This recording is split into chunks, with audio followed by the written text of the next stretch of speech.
Put that coffee down. You think I'm messing with you? I'm not messing with you. Coffee is for closers only. And in this video, I'm going to show you how to create a webinar presentation that will close the deal for you and help you or your company make more of that beautiful green. Let's get it.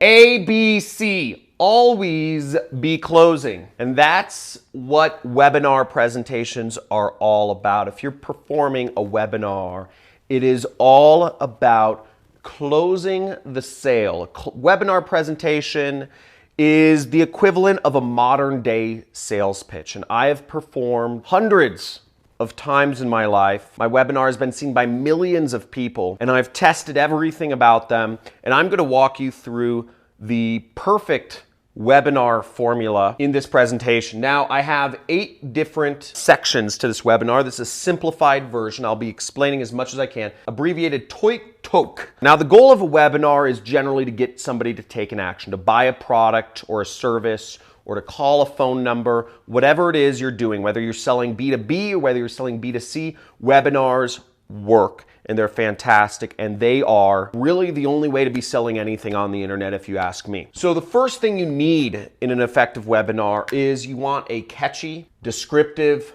title. Some suggestions here. It should be about whatever product you're selling. If you're selling a marker, for instance, you have to, you want to say how to effectively use a man marker in 5 simple tricks that help your presentations. Whatever that is, you want to have a number typically. 2 big rules of thumb are if you can give people a time constraint, if you can say, I will show you 5 techniques to getting 2 dates in the next 30 days. But you want to give people what their result is. What is the result that people are trying to achieve? And give them some sort of time constraint. I like telling people, how fast they can do something, because people don't, yes, you might be able to get on 2 dates, but if it takes you 2 years, then that's not really a good use of time. So a catchy descriptive title that is talking about the subject that you are, or the product that you are selling. Next step is you need an outline, okay? So after you talk about the title, you want to give people, your audience, an outline of what you'll be talking about. And this can also be called future pacing.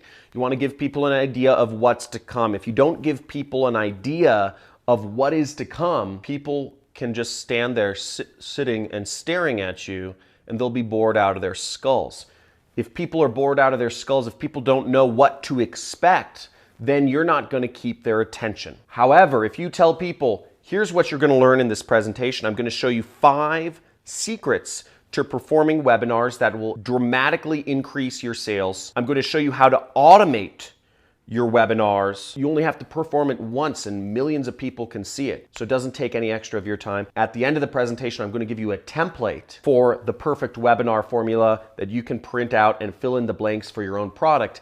Now you've got somebody's attention, and now they're waiting to see what's coming next and next and next. So that's a good outline. You want to keep people engaged for everything that is to come. Because maybe somebody's interested in getting that template for the perfect webinar formula, but they're not interested in the little training bits in between.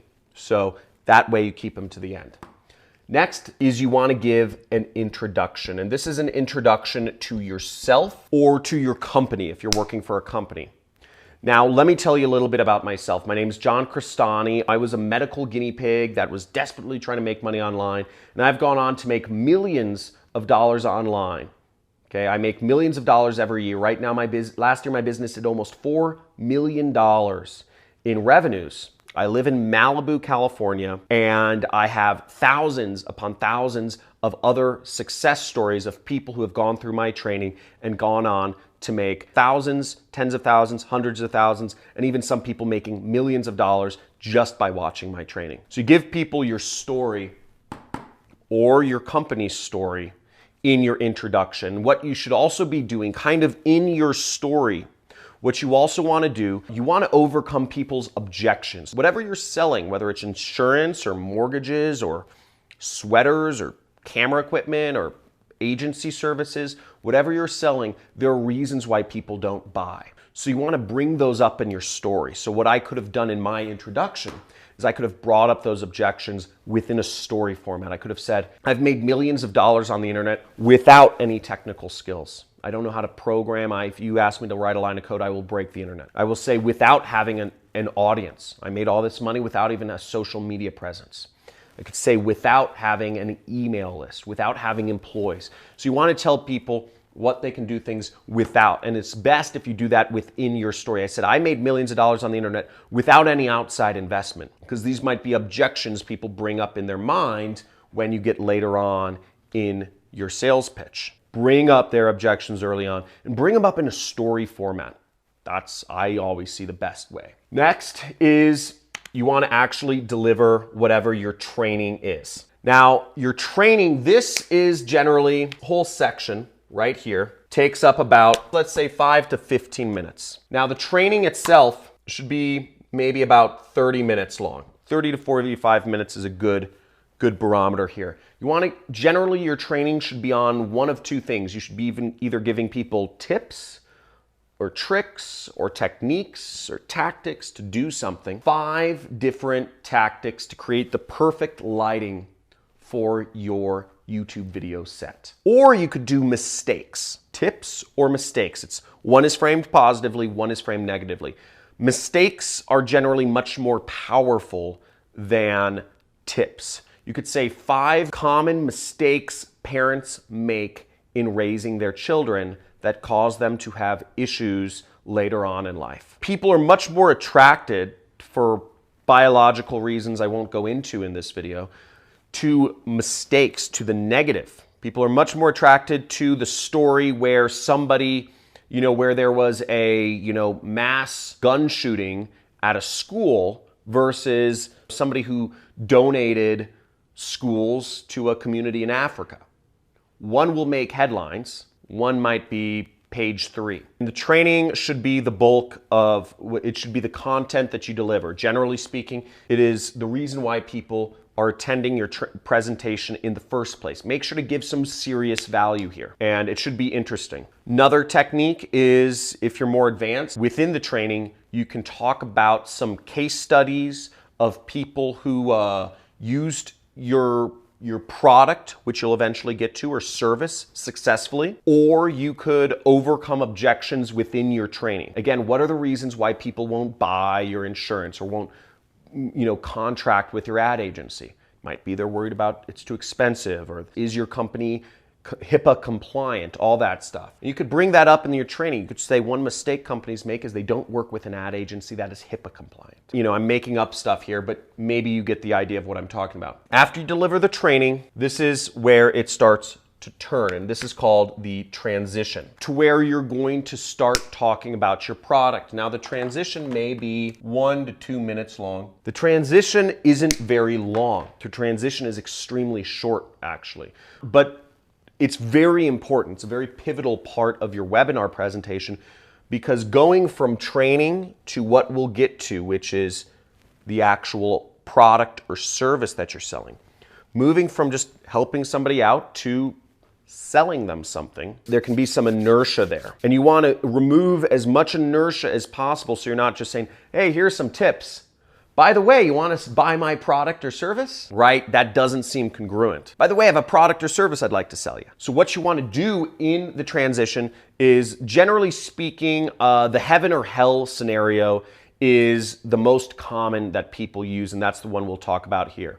So the transition most commonly used by people is saying, okay, great, I just trained you. I hope you learned a lot about how to light your YouTube set. Hope you learned a lot from those mistakes and you got a lot of information and you're going to go out and be successful. Now, you're at a point where you could go do it alone. Go out, do it alone, have no support, have nobody to turn to, and try to put all this stuff into action. Maybe you'll do it, maybe you won't. Or you could work with an expert. You could work with a YouTube agency or whatever it's called. You can work with a videographer or a set designer that is an expert, and you can have me do it all for you. That's a good transition. Now, the next step, after you paint that transition, you say, so you could go it alone or you could work with an expert. Let me explain to you what it means to work with an expert. And you go into your offer. This is where you describe whatever product or service that you're offering, okay? Whether you're selling insurance or interior designing, you could say, look, when you're working with this interior designer, when you're working with me and my interior design agency, you say, I am going to assist with the construction of your house to make sure that the paint and all of this stuff, your walls, you don't have any problems with the contractors. You list all of the benefits. I'm going to share with you my Pinterest boards that have the best, examples of design you can get done cheaply so your house can look like a $10 million house on a $1 million budget. Whatever it is you're offering, you go into that offer. You list all the reasons why you are the best and how it helps people. So let's say that's 5 to 10 minutes. And then you get into C, A, B, C, always be closing. And this is where you are closing the deal. You explain to people, put down a deposit to speak with me, and we can do a 1-hour consultation for $200. Or you could say, here, you can schedule an appointment to talk to me. Or you could say, here's how you buy my product. Whatever it is you're selling, this is the point where you close. Now, if you did this all correctly, you actually overcame every question that they would be asking at this point in your presentation itself. Any question that they'd be asking, like, can I talk to you afterwards? Or, how long do we work together? You should have overcame every one of those objections within your training, your introduction or your training itself. Every question that somebody should have had should have already come up, and you should have already addressed it multiple times so that they don't have those questions when they're here, when you're asking them to do what you want them to do. What most people do is they still have a Q&A at the end. So any additional questions, any additional objections that people have, you overcome those in the question and answer session at the end of your training. Now, that's all said and done. Let's say you're closing people. Let's say this is 5 to 10 minutes. You're in for anywhere for about maybe an hour to an hour and a half, okay, is a typical webinar training presentation. Shorter than a movie, but that's a typical sales presentation in person. That's a typical sales presentation time length for a sales presentation over the phone too. Boom! Now, that is how you deliver a sales pitch. I hope this was useful in some ways. If you got a lot of value out of this, I've done this a lot, and I do a lot of other online marketing in my business. What I do is a type of marketing called affiliate marketing. Well, I sell other people's products on a commission-only basis. That's what I do for a living. Now, if you want more information about what I do, my business model and all that stuff, click the subscribe button somewhere on this page and you will get a free course on affiliate marketing for subscribing, and hit that notification bell so you can be updated about all my next videos that I come out with on starting an online business and making money online. Also, like this video and leave me a comment if there's something you'd like to see me talk about in the future, or any questions you have. Love to hear from you.